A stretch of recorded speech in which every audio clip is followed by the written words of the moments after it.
Bonjour, bienvenue, welcome, et merci de votre présence à la conférence de presse du projet Tripod 2 qui se clôturera au 31 mars 2021. Nous vous présenterons successivement le projet et ses résultats, puis nous ferons un focus sur la thématique design et transfrontalité, deux outils de différenciation, avant de vous offrir un temps d'échange avec nos intervenants. Tripod 2 est un projet développé dans le cadre du programme Interreg France-Wallonie-Vlaanderen et qui fait partie du portefeuille de projet GoToS3. Je vous propose de visionner un petit film de présentation du programme Interreg et Hélène Caille de Hauts-de-France Innovation Développement vous présentera le portefeuille GoToS3. Interreg France-Wallonie-Vlaanderen est un programme de coopération transfrontalière. Il soutient, finance et encadre le développement de projets mis en place par des partenaires de part et d'autre de la frontière franco-belge. Cofinancés par l'Union européenne, ces projets participent à la cohésion économique et sociale du territoire transfrontalier. Le premier axe entend soutenir la collaboration transfrontalière en recherche et innovation, notamment en matière d'agriculture. Pour réduire l'impact environnemental, des agriculteurs collaborent avec des chercheurs pour concevoir des biopesticides non polluants. Avec le deuxième axe, c'est la compétitivité des entreprises de la zone transfrontalière qui est en jeu. Un accompagnement personnalisé est ainsi proposé aux PME qui ont une activité de production. Elles sont sensibilisées à des technologies innovantes et aux modes d'organisation de l'industrie du futur. Le troisième axe vise à mettre en valeur le patrimoine et les ressources naturelles, mais également à mieux gérer le territoire transfrontalier. À titre d'exemple, une stratégie de coordination transfrontalière des services d'urgence a été mise sur pied. Ils échangent des informations via une plateforme et mènent des exercices en commun, notamment pour optimiser la gestion des catastrophes, tant naturelles qu'industrielles. Enfin, le quatrième axe a pour objectif de développer des services transfrontaliers au bénéfice de la population, comme l'accès aux services sanitaires de santé et aux formations. Ainsi, l'un des projets informe et accompagne des demandeurs d'emploi pour leur permettre de trouver un travail de l'autre côté de la frontière. Autant d'initiatives soutenues par l'Union européenne à travers notre programme et qui améliorent le quotidien de nos populations. Vous voulez en savoir davantage? Découvrez tous les projets sur notre site.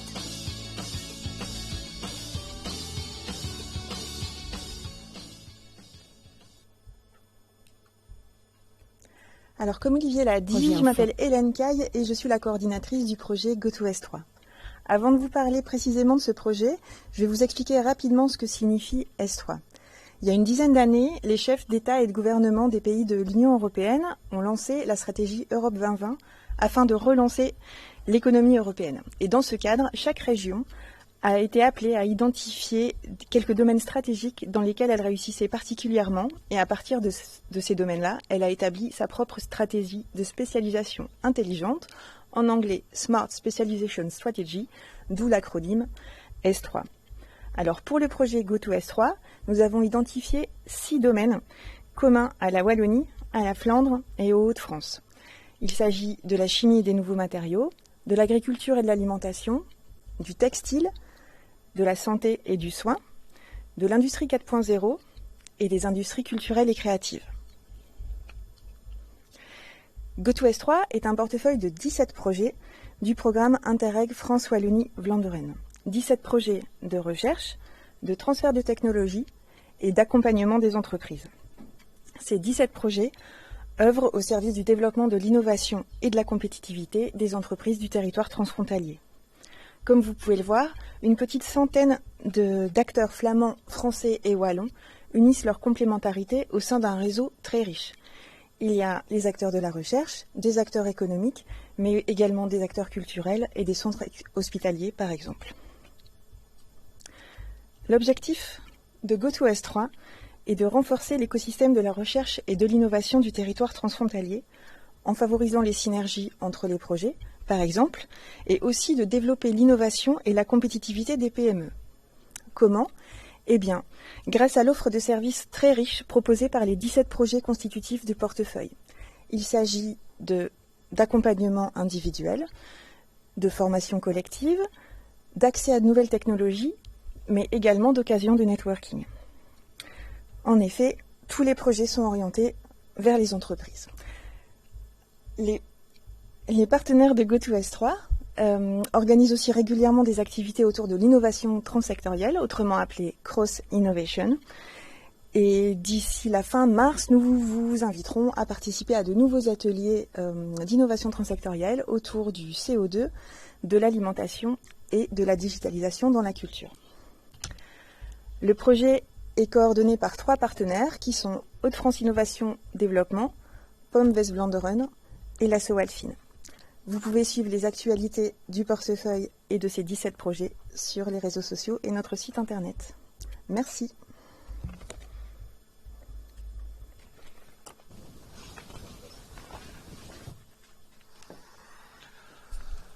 Voilà donc posé le cadre général.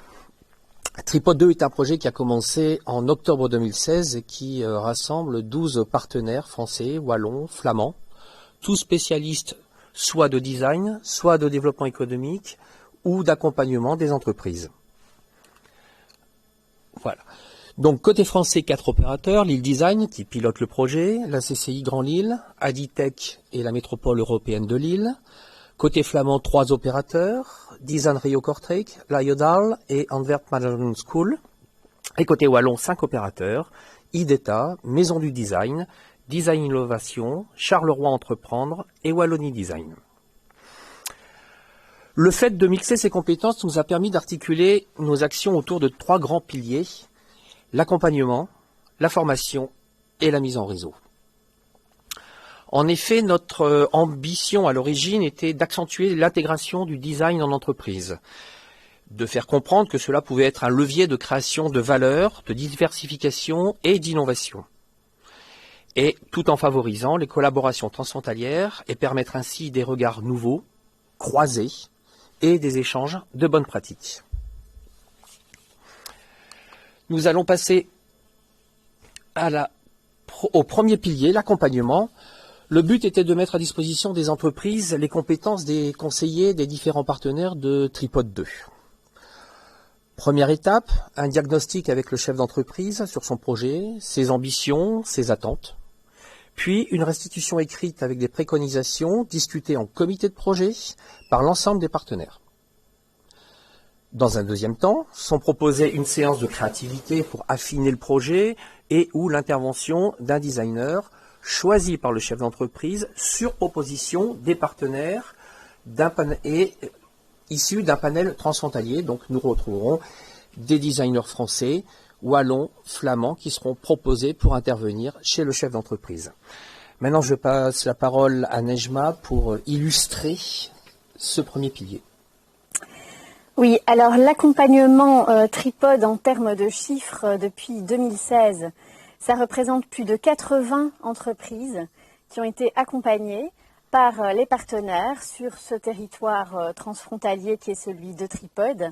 Et il y a en gros 2 scénarios possibles. Soit l'entreprise a déjà clairement identifié un projet, elle sait ce qu'elle veut faire, mais elle n'a pas forcément conscience de ce que le design ou les designers peuvent apporter en termes de plus-value à ce projet. Et c'est là que les partenaires Tripod vont intervenir via d'abord le diagnostic, puis la recommandation de designers comme Olivier l'a dit. Soit l'entreprise n'a pas encore de projet précis, a ce souhait de se différencier par l'innovation, parce qu'elle a conscience que la différenciation, c'est essentiel évidemment face à la concurrence, mais il n'y a pas encore de projet précis. Et dans ce cas-là, les partenaires Tripod ont mis en place dans les entreprises, en se déplaçant, quand on pouvait se déplacer en tout cas, des séances de créativité pour faire naître, faire émerger au sein des équipes l'innovation, les idées, structurer la réflexion. Et ça, c'est aussi un des apports du design qui n'est pas toujours le plus connu. Je reviens ensuite pour les chiffres aussi sur les 2 autres piliers, donc je repasse la parole à Olivier. Nous allons vous présenter le deuxième pilier, donc la formation. Le but était de sensibiliser à l'apport du design en entreprise et de développer les compétences à la fois en entreprise, mais aussi des partenaires et des prescripteurs. Pour ce faire, plusieurs niveaux, types ou formats de formation, suivant les besoins, qui vont de la sensibilisation, de la culturation, à des modules plus spécifiques. Nejma. Alors, pour les formations, au niveau du bilan, il y a eu 75 formations Tripod qui ont réuni plus de 200 participants uniques. Ça veut dire quoi, participant unique? Ça veut dire que si quelqu'un est venu 2 fois, il n'est pas compté 2 fois. Donc c'est 200 personnes en tout qui ont participé, à savoir 150 entreprises et 50 designers.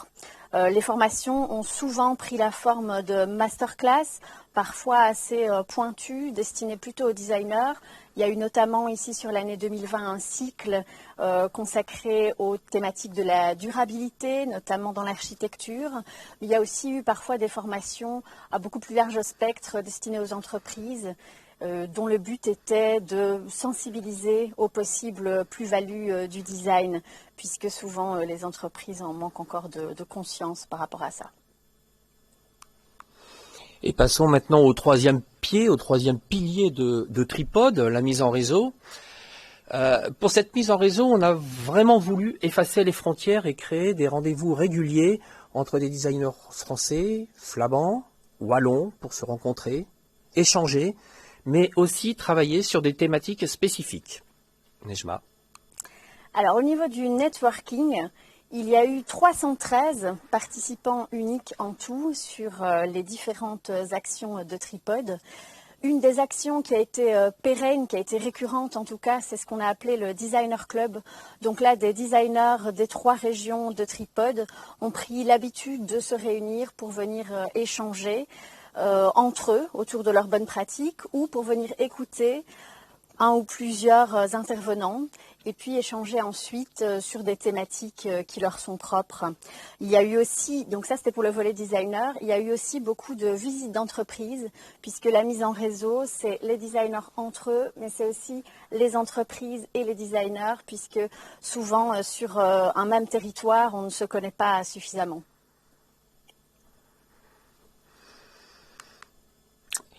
Et dernière chose qui te concerne aussi, c'est les publications de Tripod. Voilà, tout à fait. Alors, ici, nous avons la publication qui est bilingue, la publication finale, en fait, qui reprend un peu tous les apports de ce projet Tripod, puisqu'on l'a compris, Tripod, ce sont beaucoup de partenaires, c'est 3 territoires, 2 langues, beaucoup d'actions dans différentes directions. Et donc cette publication, son but, elle est évidemment disponible en digital. Et son but, c'est bien sûr de reprendre tout ce qui a été fait, mais surtout de constituer une sorte de socle pour des possibles prolongements. Et donc l'idée, c'est, donc on va retrouver notamment ce que j'ai dit sur les différents piliers, mais aussi il y a à la fin une page qui concerne les prolongements possibles, puisqu'en fait, là jusqu'au 7 février, il est encore possible, et d'ailleurs on fait un peu un appel aujourd'hui, de répondre à une enquête que les partenaires Tripod ont construit en guise de conclusion du projet Tripod et surtout en guise de prolongement.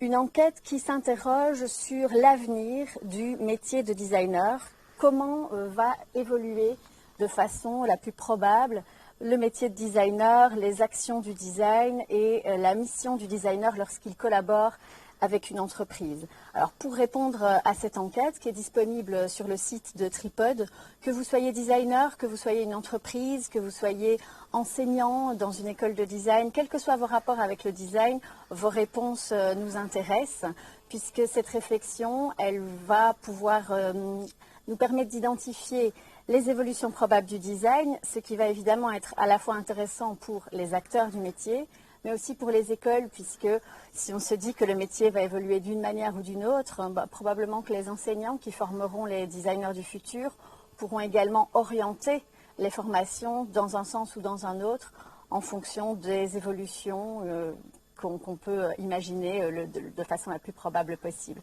Tout à l'heure, un des Péchakucha se concentrera sur ce sujet également, l'évolution, la prospective autour du design.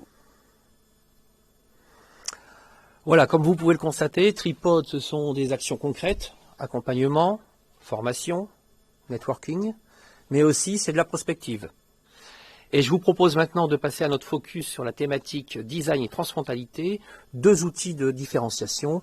Et je passe la parole à Stijn de Bailly. Dankjewel, Olivier. Dag iedereen.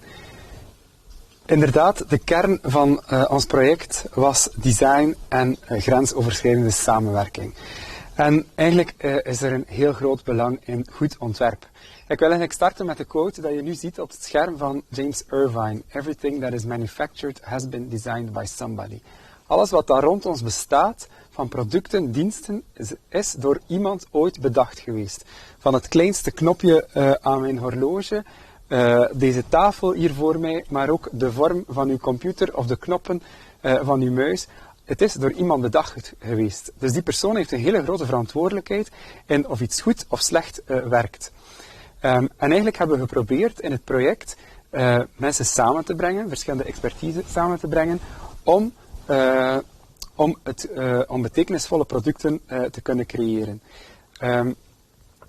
We hebben bedrijven samengebracht met designers, ook zelfs met openbare besturen, met gemeenten, steden, om producten te kunnen ontwikkelen die echt betekenis hebben in onze wereld. En dan creëer je een sweet spot.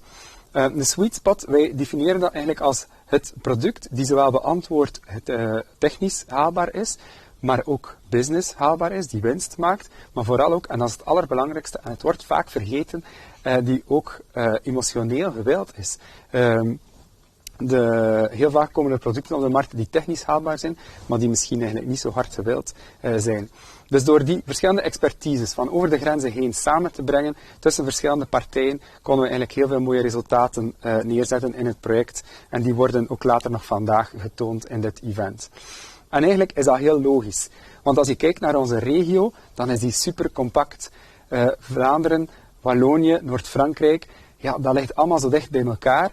En eigenlijk, iedereen kent iedereen. Dus het is ook logisch dat we samenwerken en dat we expertise uitwisselen. En ik denk dat met dit project dat er een zaadje geplant is voor verdere samenwerkingen in de toekomst. Ik ben daar heel zeker van. We sluiten nu dit deeltje van de persconferentie af en we gaan eigenlijk nu overschakelen naar onze headline van vandaag. Dat is onze keynote Satyendra Pakale. Hij zit naast mij. Hij zal straks om 4 uur een keynote geven over de impact van design. En hij zal daarover reflecteren, over de impact van design op onze wereld. En ik ga ondertussen kijken of dat er vragen binnen zijn van de journalisten. Want ik ga u de eerste vraag dan stellen. Ik ga hier even op mijn scherm kijken. Ja, het is heel vreemd, maar ik kan de vraag dus stellen in het Nederlands en Satyendra gaat dat horen in het Engels. Een eerste vraag voor u. En welkom trouwens hier in Rijssel. We zijn blij dat u hier bent bij ons. De eerste vraag. Wat zijn volgens u de voordelen van grensoverschrijdende samenwerkingen?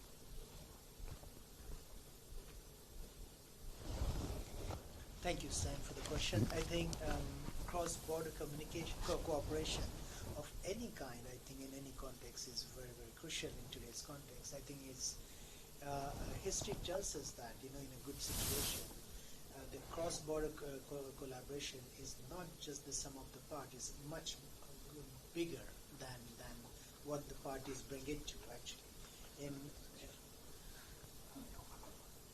Is it on or not?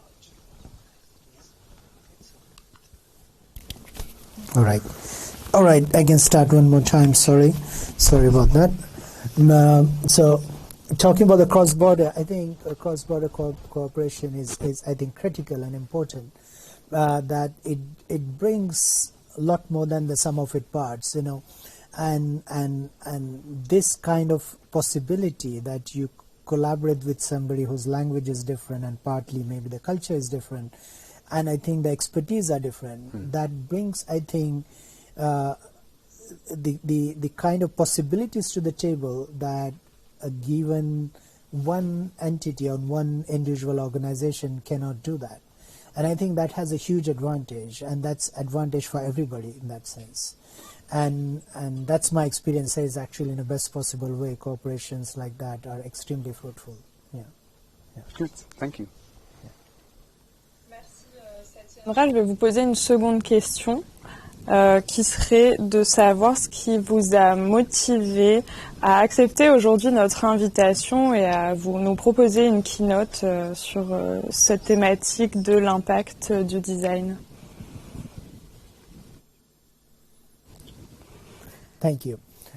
Actually, the question of impact of design is a very critical question, and there's no easy answer on that, obviously. But what I'm fascinated by the cooperation and the work all of you have been putting together and doing is, I think, one of the proactive possibilities which you don't see many other parts of the world, where people are genuinely taking first steps, let's say proactively taking steps where you want to create and facilitate this kind of cooperations. I think that was very appealing to me, first of all. Second of all, I think design in a broader sense is often, let's say, misunderstood or seen in a very narrow perspective. It's seen in a very, I would say, in a very banal or in a very limited sense, that it is just some so-called consumer need, actually. And design has much more profound possibilities to impact a society and build a society. And I think we are at the precise crossroad as we go through this situation all around the world, that design can have a lot more contribution. And I think having invitation from your organization to engage and for me to reflect my thoughts on that was a possibility, and therefore I accepted the invitation. Ik heb ook nog een vraag voor u. Ik vind het heel fijn dat u hier bij ons bent. U bent zelf voorstander van grensoverschrijdende samenwerkingen. Maar kan u zelf ook een voorbeeld geven van een succesvolle grensoverschrijdende samenwerking? Een project waar dat je zelf in het verleden aan gewerkt hebt? I didn't get your question. Maybe Stijn, you can repeat in English. Okay. No. Our project, the basis of our project was cross-border collaboration with the focus on design. I was wondering if you can share from your expertise a successful collaboration, cross-border collaboration, a project from the past, a product that you worked on. Yeah. Actually, every project I'm going to share with you is a cross-border collaboration in that sense. and I think I must say something which is very critical and important, is that a cross-border collaboration is not something just we're trying to create some kind of unexpected possibility. But I think a true collaboration in that sense is something that brings a result which none of the parties could either envision beforehand. Mm-hmm. So that what does that mean is, it's not a set agenda that you're going to get there, but I think it becomes a surprising and enriching experience for everybody, that what you create together and what you achieve together is beyond, or I would say difficult to think to begin with, actually. That's a very extremely positive and fulfilling possibility. That goes beyond any kind of business objective or regional development objectives or any kind of supporting objectives which might be there in a regional or in a context of organizing those projects. Mm-hmm. And I think that is, in a true sense, a fantastic and a great collaboration. And I think that these are the possibilities we have with cross-border collaborations. Yeah. Good. Okay, so I have another question for you, and I can do it in English if you have some trouble. So we would like to know how will the current crisis change the role of the designer? I think this is a very, very good question. Thank you for this question. And this question is very much on my mind for the entire last year. Even now, we need to look at what happened in the history. Exactly around 100 years ago, we had another pandemic. And that led to certain developments which somehow historically we forgot, actually, that, or they've never been taught from that perspective, even in universities and design schools, that the previous pandemic had a tremendous effect on the way we live and what we call a modern living, actually. Before the previous pandemic, when there were troubles with public health, tuberculosis was there were other troubles, and then came the virus, which is actually, one should correct it, it's wrongly called Spanish, but it had nothing to do with Spain. In fact, it was all over. It was easier to point a finger at somebody. That's also the kind of xenophobic attitude we have to eliminate from the history, but one should explain that as well. But what the interesting thing happened, that what we call a modernism in terms of architecture and design has a tremendous impact of the conditions we gone through then, actually, that we got the clean, let's say, interior spaces, all the Baroque, let's say, decorative stuff was put aside. That's the birth of the modern design, which comes with Bauhaus, then propagated with Ulm, and then it goes on into industry and so forth. I think it has its own root in very much in last pandemic, which we, not fully, but quite significantly, I would say. What really has become in that kind of context is that it propelled the way we live, and not only in a sense of the objects and the built environment we have, but also the systems we have. The system means the universal healthcare we have. And just around 100 years ago, we did not have a universal healthcare in Europe, actually, the way we have it right now. And that is a big, big, big benefit to the society. And that propelled in a very significantly positive way. Now, what happened in the last 40 years with the kind of economic policies we had, it created a divide in a society. And what happened in the last 10 years is that this divide has been even multiplied to beyond anybody's imagination with the help of technologies we have, that is mainly the social networks and so forth, Now, if I want to find a pharmacy on a weekend, it's perfect to find it on a Google. But if the same software and the same system feeds me every single opinion, and that's how my thinking gets built, that's extremely dangerous. And that's what the examples we are seeing today, actually. The societies are fractured and fragmented and polarized is because of that. Not that everybody is able to think of that, actually, that is a solution. So what does it has to do with design? I think everything. I think this is an opportune time for designers and all the policymakers, I consider them as the designers as well, that we can really rethink the possibilities and the problems we have in a society and reconstruct the troubles we have, to reconstruct the society in a positive manner, which would create a positive societal impact. Exactly what happened, let's say, a century ago. So this is a wonderful opportunity for all the people to genuinely contribute towards making a better society. So sorry about a bit of a longer answer, but that's what I feel about it. That's fine. And just before we continue, I just want to say to everyone that you can still ask questions on the chat, and that we are going to receive it and ask it to Satyendra. Please stay. Yeah, I have another question. Satyendra, we talked about it yesterday, but we have a lot of producing companies in the area, in the north of France, Flanders and in Wallonia. A lot of them are SMEs. So smaller companies, and we as design advocates, we still have a lot of work to do. Not all SMEs are yet convinced about the advantages of applying design methodologies, design thinking in their activities. Although we've done already a lot of work, but still there's a lot of work to be done. What is the advantage, do you think, for those smaller companies to apply design in their activities? I think if I could say, and I think maybe I'm repeating myself and you probably have engaged with this topic much more deeper, the question of understanding of design itself is often understood as some kind of veneer, some kind of a layer on the top. And I think that is not design. Design is profoundly to contribute a genuine structural thinking within an organization, be it industry or manufacture setting, a small, medium scale, whatever it is, So it is not just to create a great product. Great product is a result of many things done right. And what are those many things done right is actually design culture to be engaged with in a given organization. And some companies do better than the other, some culturally do better than the other.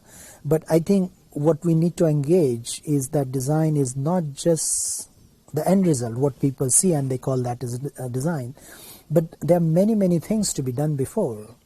And once we do those things right, the result is right. And any successful example one could see in any context is a result of that. And often those things are invisible. They are not seen. They are not spoken about. They are not engaged. And because of that, often the reluctance of small organizations, of course, certain limitations of all kind of reasons, they don't want to engage because they think it's some kind of a superficial thing. And the point I want to make in a presentation as well is that design is genuinely to build something which will contribute to the masses. And if we, so-called design world, do not stay in our ivory tower, but genuinely engage with all kind of people, and that will be a success for everybody as well, you know. So the context of design as seen as some kind of ivory tower profession, some kind of exclusive, I think that has also be taken away, you know. So all these things results into those kind of misunderstandings, if I could say. But I think genuinely people from industry, nobody believes whatever you tell them unless you give them a concrete example. And I do believe as a practicing designer is to show a concrete example. And when there's a concrete example, there's nothing to be proven. It is the fact. Mm-hmm. And I think that is the only way one could engage with the people from industry, that they can hopefully would like to go in the same direction, actually. Yeah. Okay. I'm very much looking forward to your talk this afternoon. Thank you. Okay. Merci Satyendra d'avoir répondu à nos questions. Donc ça va être maintenant l'heure de clôturer notre conférence de presse, et donc je remercie encore Satyendra d'avoir participé à cette conférence, et vous pourrez donc le retrouver tout à l'heure. Je veux juste vous présenter le programme qui va suivre, et je vais laisser Stijn le présenter. Okay. Dus deze namiddag hebben we voor u nog heel wat inspirerende inhoud in petto. Om 3 uur, dus dat is binnen 25 minuten, starten we met de Pecha Kuchas over grensoverschrijdende samenwerkingen met als thema uiteraard design. Heel boeiend, heel dynamisch en vlug en flitsend. Dat is een heel fijn concept. Blijf zeker kijken. Om 4 uur hebben we de keynote van Satyendra die reflecteert over de impact van design. Gaat ook super interessant zijn. Dus hopelijk tot dan. Ja. Voilà. Super. Dank je wel. Juste après.